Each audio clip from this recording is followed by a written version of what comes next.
Bismillahirrahmanirrahim. Assalamu alaikum.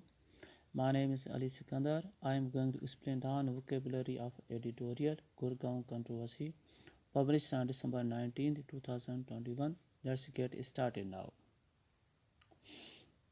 Number one is agan. This is phrasal verb. It means himmat badhana, to encourage somebody to do something, especially something that they should not do. Example, he hit the other boy again and again as his friends acted on him.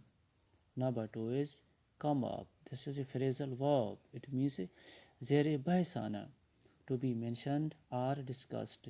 Example, the subject came up in a conversation. Number three is ruse. This is noun. It means चाल या फरेब, trick, a way of doing something or of getting something by somebody. Example, she tried to think of a ruse to get him out of the house. Number four is zealot. This is noun. It means kattarhami. Fanatic, a person who is extremely enthusiastic about something, especially religion or politics. Example, for several months now, zealots have been showing up to prayers and heckling worshippers, accusing them of taking part in land jihad. Number five is heckle. This is verb. It means टोकना या मुदाखलत करना. Bereke, to interrupt a speaker at a public meeting by shouting out questions or rude remarks. Example, he was booed and heckled throughout his speech. Number six is facade. This is noun. It means सामने का हिस्सा या बनावटी. The way that somebody or something appears to be, which is different from the way somebody or something is real. Example, they seem happy together, but it's all a facade.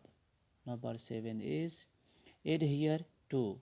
This is phrasal verb. It means paband ya कायम रहना, to behave according to a particular law, rule, set of instructions, etc.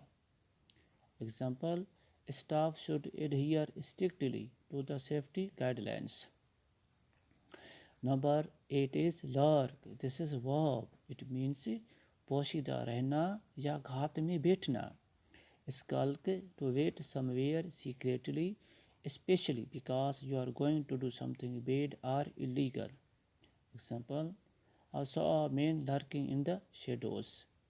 Number nine is bigotry. This is noun. It means kattarpan, the state of feeling or the act of expressing strong, unreasonable beliefs or opinions. Example, however, behind the facade of adhering to civic codes lurks the monster of bigotry. Number 10 is wipe out. This is phrasal verb. It means पूरी तरह से ख़त्म कर देना, to destroy or remove somebody or something completely. Example, whole villages were wiped out by the earthquake.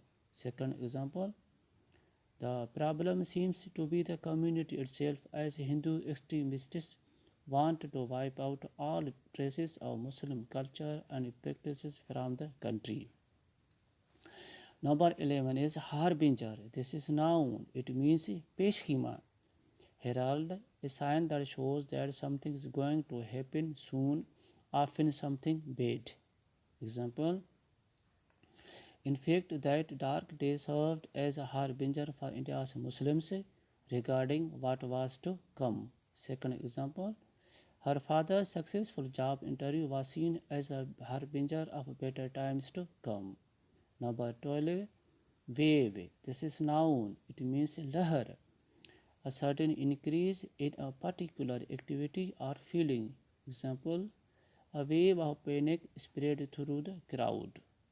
Number 13 is disenfranchise. This is verb. It means हक राय से महरूम करना, to take away somebody's rights, especially their right to vote. Example, many disabled people were effectively disenfranchised because of lack of access. Number 14 and last is disenfranchisement. This is noun. It means हक राय से महरूम करना. to deprive of a franchise of a legal right or of some privilege or immunity. Example, Muslims in India face a systematic wave of discrimination and disenfranchisement.